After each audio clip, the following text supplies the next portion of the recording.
There sits the Clark Gables, just in from the coast. Charming Carole Lombard and friend husband get a mighty welcome. The plane that killed Carole Lombard should never have crashed. The pilot went 7 miles off course into restricted airspace. Military passengers had been bumped at the last minute. The fuel tanks couldn't be filled completely. Wartime blackouts had shut down the navigation beacons. But one detail from that night changes everything we thought we knew. A witness saw something just before impact that investigators ignored. The evidence was there all along. Now we finally understand what really brought down Hollywood's brightest star on that cold January night. Jane Alice Peters, later known as Carole Lombard, was born on October 6, 1908, in Fort Wayne, Indiana. She was the youngest child, the only daughter, and her family was already surrounded by success. Her grandfather, John Claus Peters, co-founded the Horton Manufacturing Company back in 1871. By 1924, Horton made half the washing machines in the world.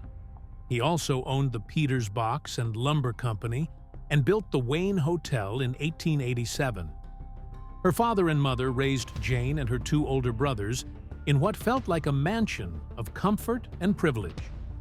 For a little girl, this was the silver spoon period.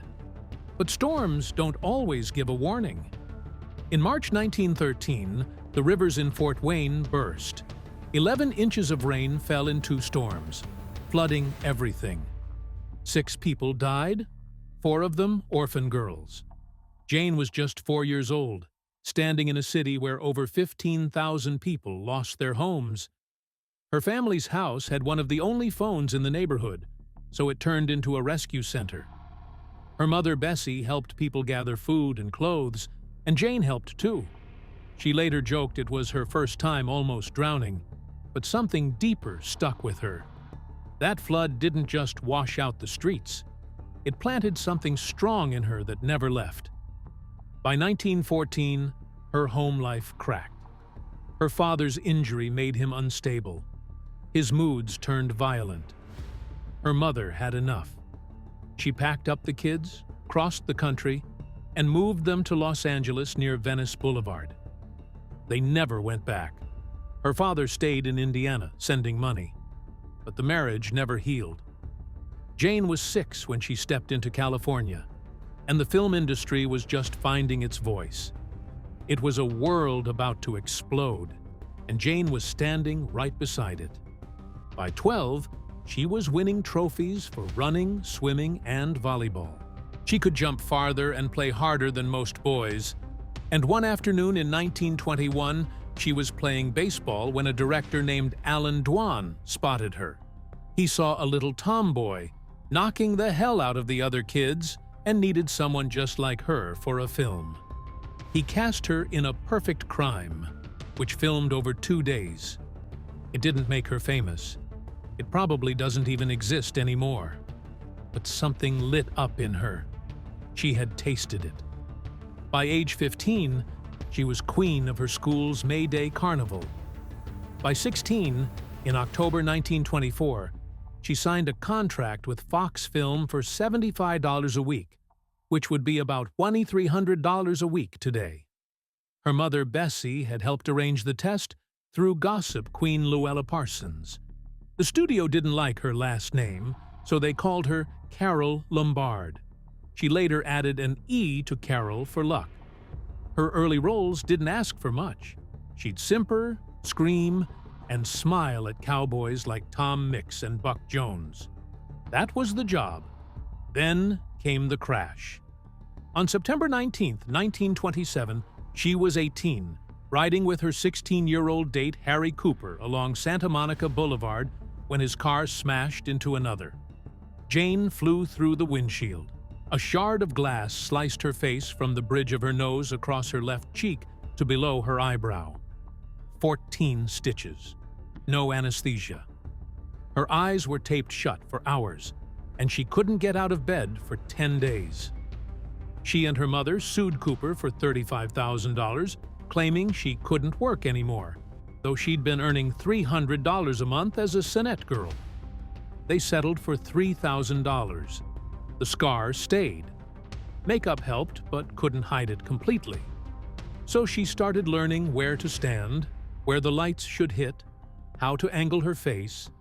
It made her smarter, but it also made her careful. Between 1927 and 1929, she did about 15 short films for Mack Sennett. These were called bathing beauty roles. Girls in swimsuits getting soaked, slipping in mud, and taking pies to the face. She was recovering from facial disfigurement, but Sennett called her Carole of the Curves to draw attention away from the scar. The roles didn't pay much, and most of the women never got credited. But Carole learned physical timing. She said later that these humiliating shorts were actually the start of her real acting career. Even so, the industry kept seeing her one way. Critics called her pretty but empty. She got typecast again and again as the dumb blonde. It didn't matter if she delivered charm or poise. Studio bosses didn't care. They just wanted bodies in motion. Even in Marriage in Transit in 1925, where she showed potential, she still got boxed into the same shallow parts. The factory kept moving, and she had to fight to be seen. By 1928, Pathé Exchange started giving her better films, Show Folks, Ned McCobb's Daughter, and her first talkie High Voltage in 1929. Big news followed, and she was finally gaining ground. But it was a grind. She had to balance Pathé's features with Sennett's comedy shorts. She was tired. Her father's money wasn't steady anymore, and the pressure to succeed got heavier. In Me, Gangster, 1928, she showed real range. Film Daily said her performance in The Racketeer was her best yet. She was getting noticed, but she wasn't safe yet. On June 26, 1931, she married William Powell. She was 22. He was 38. She swore she was the best damn wife you could ask for. But the marriage lasted just over 2 years. He was calm, clever, and serious. She was wild, funny, and foul-mouthed. She later admitted it wasn't the job that ended it. It was just who they were. In August 1933, she filed for divorce in Lake Tahoe. They stayed friends. They even acted together later in My Man Godfrey. But the headlines stung. Her image took a hit. That same year, Paramount forced her to film Supernatural, a horror film she despised. She begged to get out of it.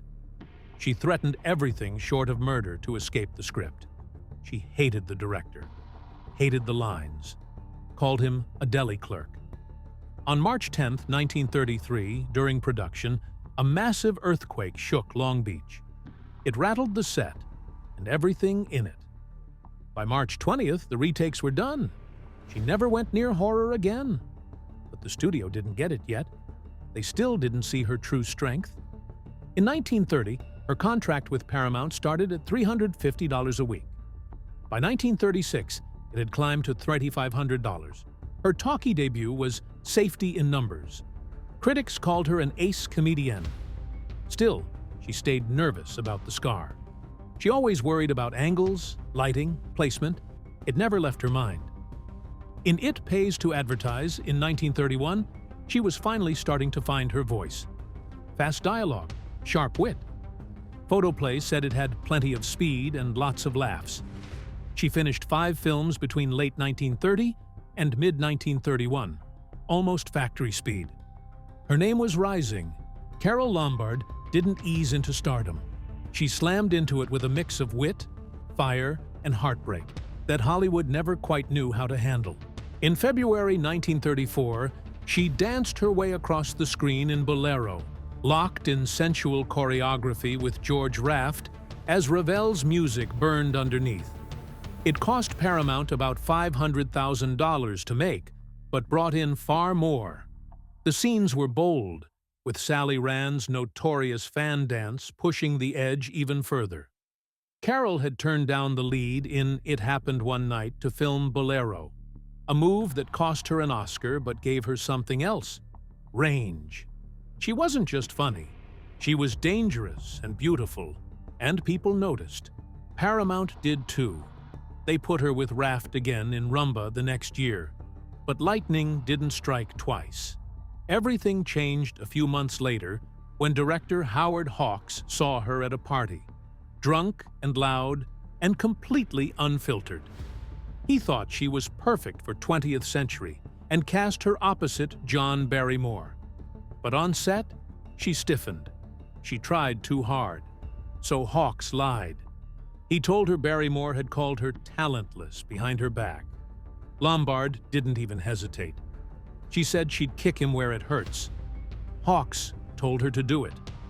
She stormed in, confronted Barrymore, who had no idea what she was talking about, and something clicked. Her real self poured into the role. Critics said it was like watching a whole new woman. Suddenly, she wasn't just in movies. She was a star. Then, on September 2, 1934, everything stopped. Her boyfriend, singer Russ Columbo, died in one of the strangest accidents Hollywood had ever seen.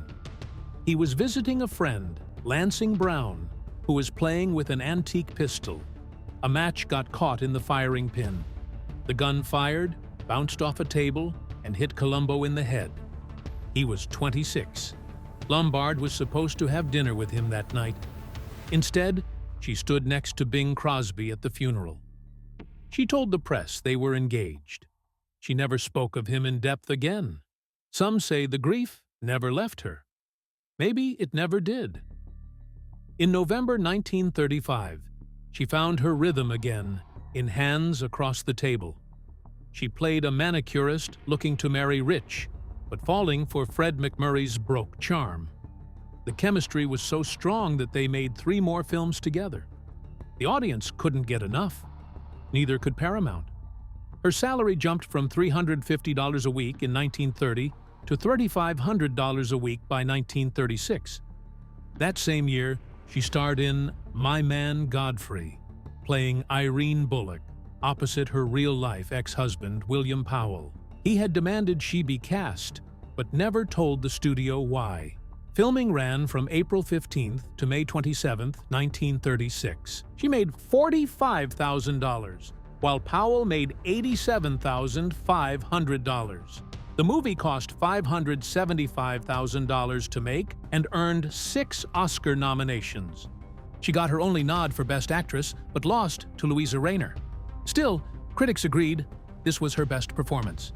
By 1937, Lombard was the highest-paid star in Hollywood, earning $450,000 a year.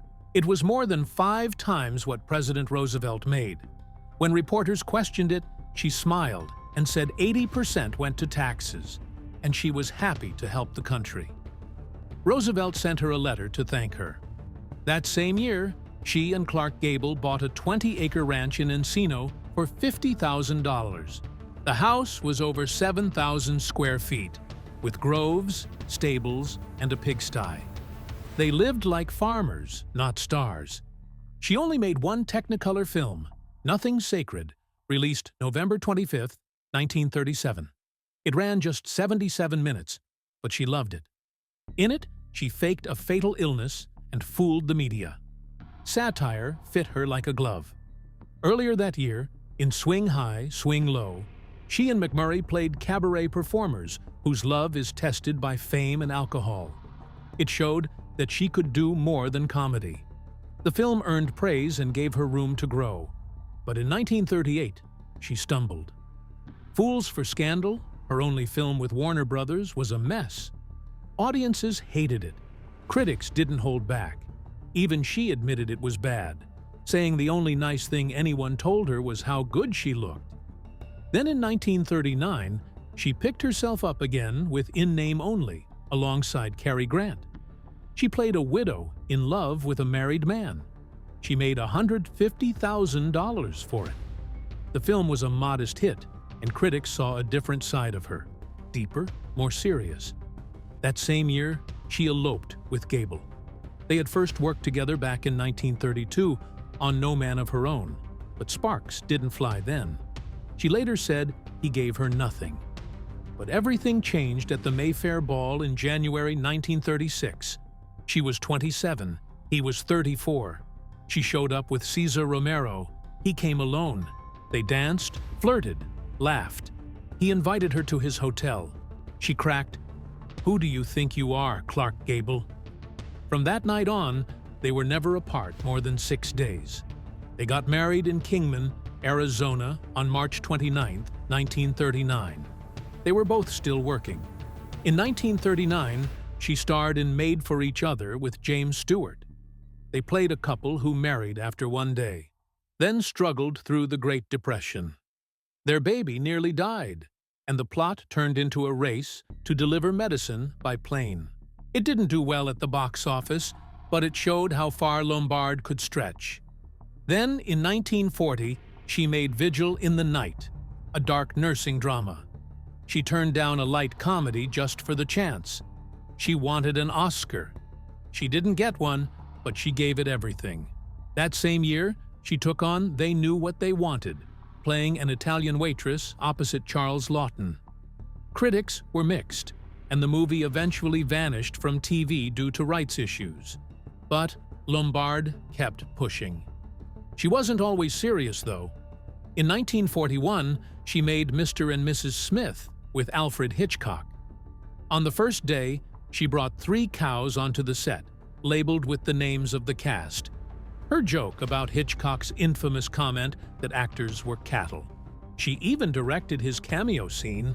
He didn't plan to use it, but it ended up in the final cut. That same year, she took her biggest risk. To Be or Not to Be was a war satire set in Nazi-occupied Warsaw. She played Maria Tura, a Polish actress impersonating Nazis to help the resistance. It was bold, clever, and dangerous. She said it was the happiest experience of her career. On March 29, 1939, Clark Gable and Carole Lombard drove 400 miles out to Kingman, Arizona, and eloped without warning. Just a quiet ceremony in a dusty town recommended by their MGM publicist, Otto Winkler, who had married there himself. Carole wore a dove-gray flannel suit with a polka-dotted blouse and cried the whole time. Clark nervously handed over the ring before the minister even asked. Then they drove back in the middle of the night, reaching home at 3 a.m.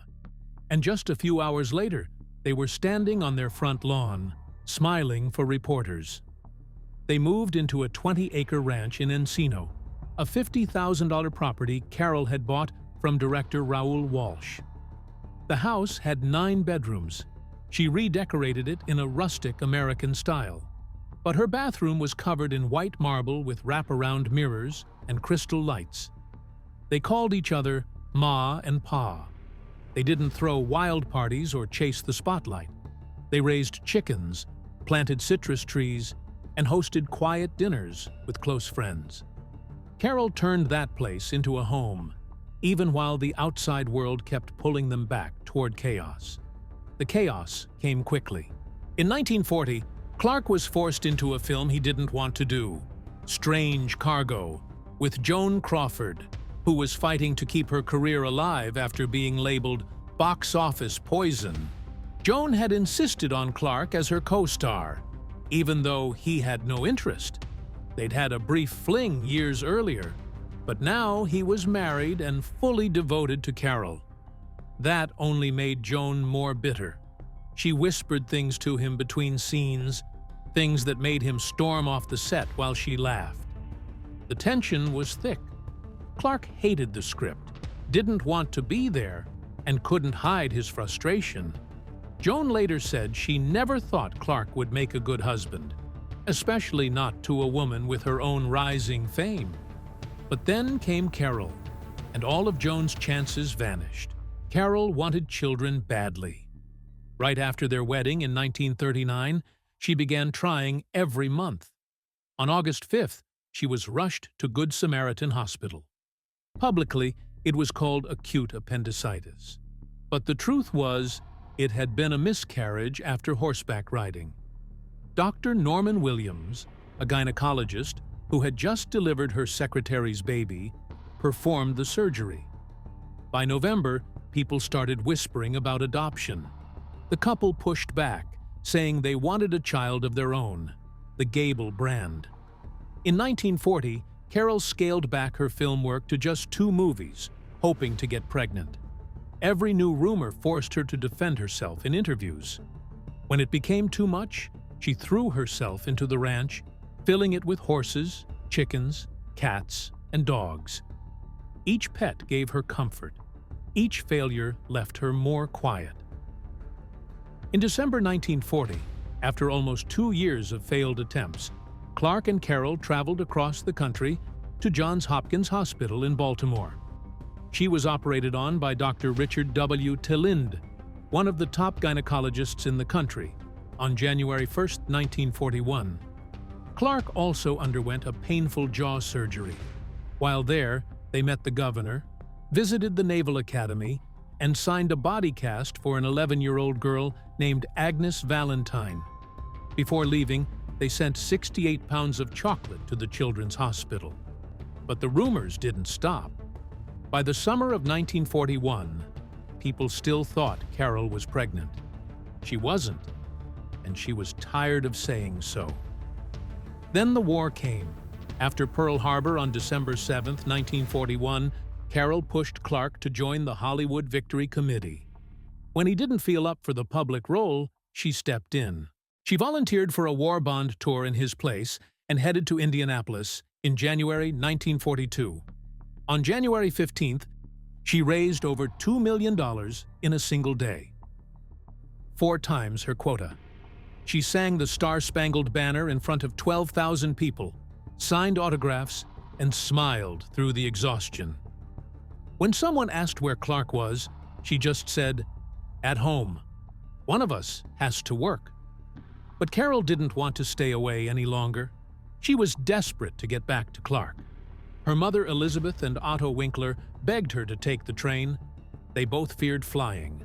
Elizabeth, who believed in numerology, pointed out they were flying on TWA Flight 3 in a DC-3 as a party of 3, and Carole was 33. The number 3 followed them like a shadow. But Carole didn't care. She flipped a coin against Otto to settle the argument. He lost. That meant they would fly. At 4:06 p.m., the plane landed in Albuquerque. 15 U.S. Army Air Corps pilots showed up with orders to board, bumping civilians. Many passengers gave up their seats, including violinist Joseph Szigeti.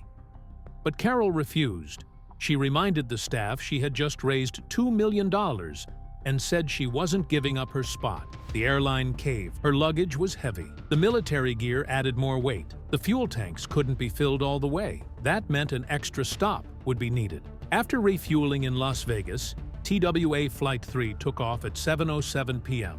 on January 16, 1942. The skies were clear, but wartime blackout rules had shut down most of the airway beacons. Only the Arden beacon remained lit. The pilot, Captain Wayne C. Williams, veered slightly off course, 7 miles right of the beacon, heading through restricted airspace. Just 13 minutes after takeoff, at 7:20 p.m., the plane hit Potosi Mountain at 7,770 feet elevation. It was only 80 feet from the top. All 22 people on board died instantly. Searchers couldn't reach the crash site until 9 a.m. the next day. The snow, the cliffs, the wreckage. It was brutal. Carole's body was found burned and headless. She was identified by a wisp of unburned blonde hair and 1 diamond earring Clark had given her. Her wedding ring was never found.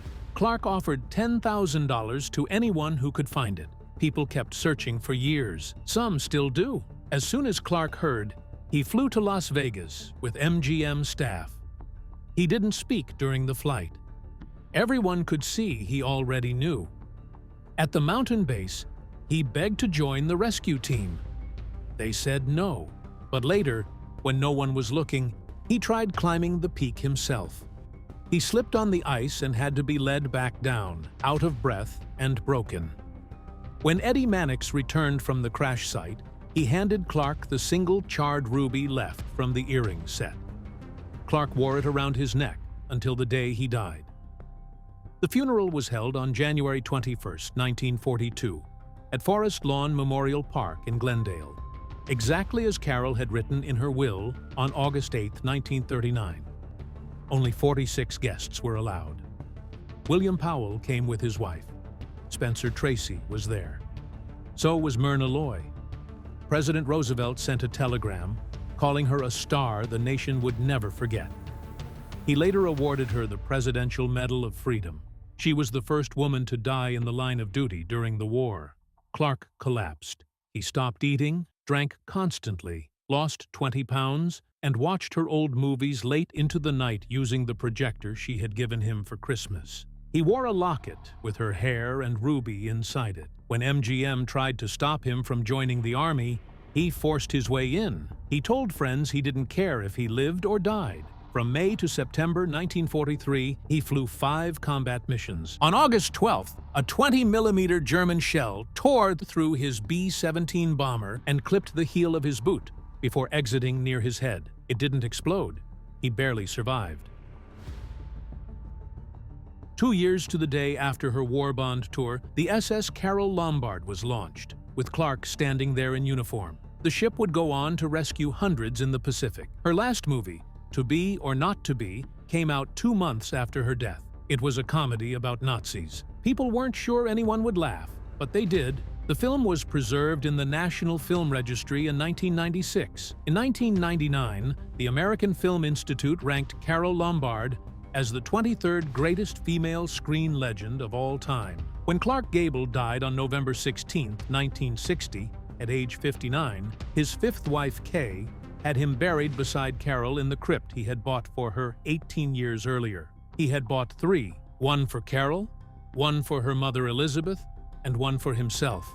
He had never stopped loving her. Even after marrying again, even after years passed, he still wore the same locket with her hair and ruby. When asked about Carole in 1957, he said he didn't avoid talking about her because it made him sad. He just didn't want her memory to be kicked around. He said he had great respect for the place she had in his life. He had kept her close to his heart every single day. And when he died, he made sure she would be the last person he ever rested beside, because she had been the only one.